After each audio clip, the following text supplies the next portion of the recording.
Well, hey, Real Free Life, Joshua Lee Henry coming to you today. It is Friday, March 1st, and I wanted to share a poster video on how I read a lot fast. So a lot of people will ask me, Joshua, how do you read so much? Do you consume everything? How do you retain it all? How do you do it? How do you read so fast? And even last week, I was on a Zoom call with David Deutsch, and he said, Joshua, I think you may be the only person that I know with more books than me. And so he said, how do you read? How do you speed read? And so I told David what I'm going to tell you. Basically, in college, I had to come up with a way of speed reading.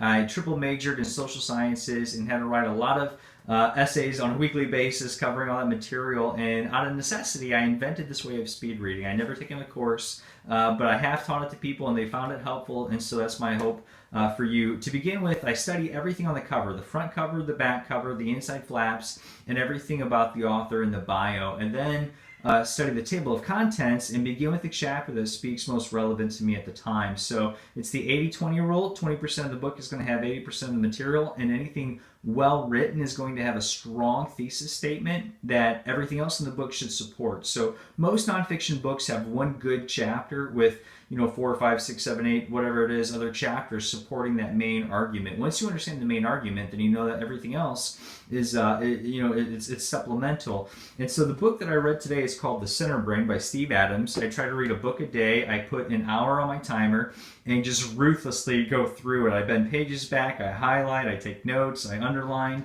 Again, starting with what I need to get out of the book first. I don't read books in a linear format. I start with the most relevant items. I scan down the middle of the page and let my eyes perfectly pick up the main points, the bold points, the subheads, the bullet points.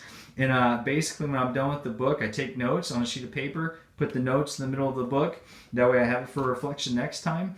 And I consume a book a day. And that's how I do it. So hopefully that's helpful to you. Again, have a good weekend. Joshua Lee Henry. You can catch me on Copy Chief or at activatemyadvertising.com. Thanks.